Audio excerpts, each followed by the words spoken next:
semaine d'infos dans le Grand Lille. 7 jours, 7 minutes. Bonjour à toutes et à tous, bienvenue dans ce flash de mardi 23 mai, bienvenue sur Grand Lille TV. On commence avec vos prévisions météo d'abord en ce mardi et j'espère que vous avez bien profité du soleil hier puisque les nuages font leur retour dans le ciel de la métropole lilloise. Pas de pluie mais des températures qui baissent de quelques degrés comparé à hier. On atteindra quand même les 21 degrés au meilleur de la journée. On en reparle après le journal avec des prévisions plus complètes de nos équipes.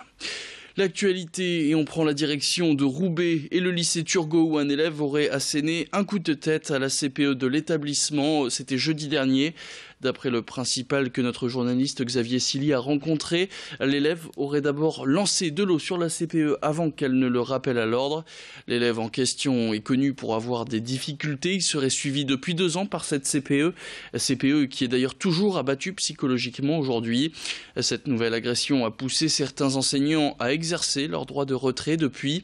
Mais hier, une délégation de 3 professeurs, un assistant d'éducation se sont réunis, mais les cours en même temps avaient bien lieu. De son côté, l'élève est convoqué devant un conseil de discipline sous une semaine. Il a interdiction de se rendre dans l'enceinte du lycée. Je vous propose d'écouter le chef d'établissement du lycée Turgot. Xavier Silly l'a rencontré hier matin.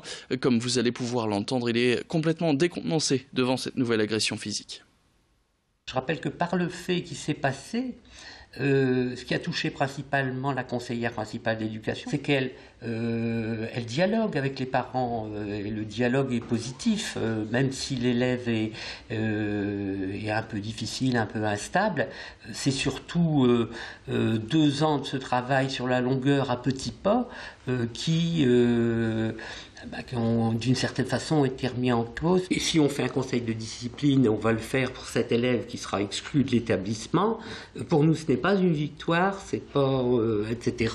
C'est un échec, parce qu'il y a 2 ans de quelque chose qui s'est passé et on va essayer de faire mieux. Ils s'appellent Valentin et Maxime Maillard, ils sont jeunes et viennent de lancer leur propre marque de montres, Ted Bersley.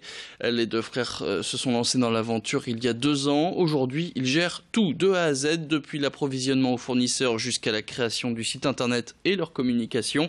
Des montres que vous pouvez retrouver soit en ligne sur leur site internet ted-bersley, berslay.com ou dans 7 boutiques en France, notamment rue de la Clé à Lille. Ils surfent sur la vague des bracelets interchangeables qui s'adaptent aux couleurs de vos vêtements. Chaque mois, ils vendent une centaine de montres qui coûtent entre 75 et 95 € l'unité. Objectif, doubler leur vente d'ici les prochains mois. Notre journaliste Louis Caillé est allé à la rencontre des 2 frères qui souhaitaient se lancer dans l'entrepreneuriat, qui ont donc lancé leur marque de montres. Et petite subtilité, ils font eux-mêmes les livraisons pour plus de rapidité. Par exemple, lorsqu'on commande sur Internet, on est pressé de recevoir le produit. Donc on s'est dit, en région lilloise, pourquoi pas ne pas livrer le jour même si jamais un client commande dans la région lilloise, dans notre secteur. Donc aujourd'hui, on propose ça, d'une livraison le jour même pour toute commande avant 18 h sur le site Internet. C'est nous qui livrons, on fait des petites tournées le soir après le travail ou après les études, pour moi. Et on prend nos voitures et puis on va livrer en personne. Ça permet de rencontrer les clients, d'échanger sur le produit. Parfois, on se permet même de ramener plusieurs modèles. Si jamais le client hésitait entre plusieurs modèles, c'est tout à fait possible pour qu'il puisse définir la montre qui lui plaît le plus. Et puis difficile de ne pas s'en rendre compte au vu des températures extérieures depuis quelques jours. L'été est bientôt là et avec lui arrive la saison des concerts en plein air et des festivals en tout genre dans la région. Comme chaque année, des stars internationales sont attendues. Quelques dates et des spectacles près de chez vous à ne rater sous aucun prétexte dans les prochains mois avec Idil Gunay.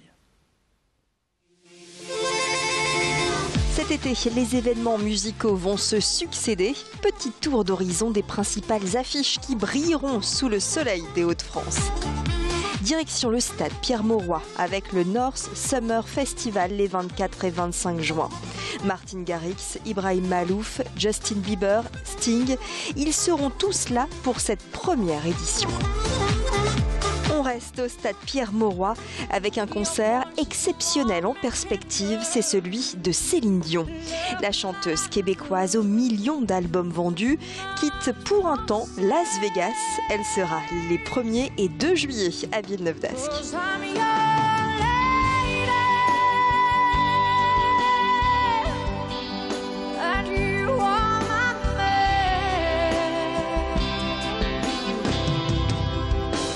Toujours au stade Pierre-Mauroy, grand concert de l'Orchestre national de Lille qui interprétera le Requiem de Verdi. Sur scène, 300 musiciens et choristes. Rendez-vous le 12 juillet. Le Main Square Festival investira la citadelle d'Arras le 30 juin et les 1er et 2 juillet. À l'affiche, Major Lazer ou encore Radiohead, sans oublier la révélation de cette année 2017, Rag & Bone Man.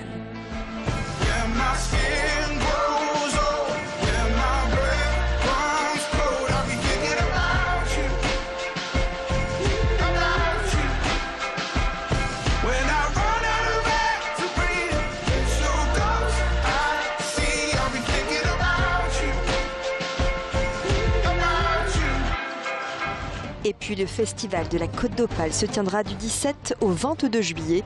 Au programme 15 artistes dans 5 villes différentes, Outreau, Ardelot ou encore Le Portel. Avec Claudio Capéo, Juliette Armanet, Juliane Peretta, Kerry James ou encore Calypso Rose.